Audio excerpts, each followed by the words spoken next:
Alden Third update. Ito yung venue sa event ni Alden for BYD. Diyan sa Trinoma Malls Activity Center. Ayan, nandiyan na yung mga fans ni Alden. Ano? I-reveal na nga yung mga kotse. Ito during taping ng Code Gray. Ayan si Alden, si Faith, kasama si and Derek Mark. Meron pa yan. Bouldering. Wala ako nun Lapsel eh. daw.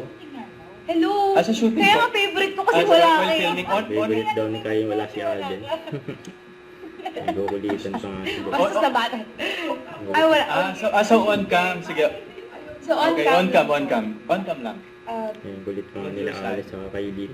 Nung may scene kasi na hindi ko na lang sasabihin kung sino to kahit dahil hindi pa to nangyari because this is towards the end. There's this character na we were all at the airport and then sakto na right after the scene sumakay siya ng eroplano. And parang that basically parang unti-unti nababawasan. na. So yun yung parang uy teka lang. Yung parang wala kang magawa. Uy, sandali. Until such time na dalawa na lang kami ni Nads na natira sa while filming yun. Medyo dramatic but that's my bittersweet moment during filming, Love Siargao. Nagulat ako kasi hindi ko in-expect na yung connection. Tagal kasi namin magkakasama one. Nag-teary eye ka doon. Muwi na siya. Parang yun eh, parang, ito na yun guys.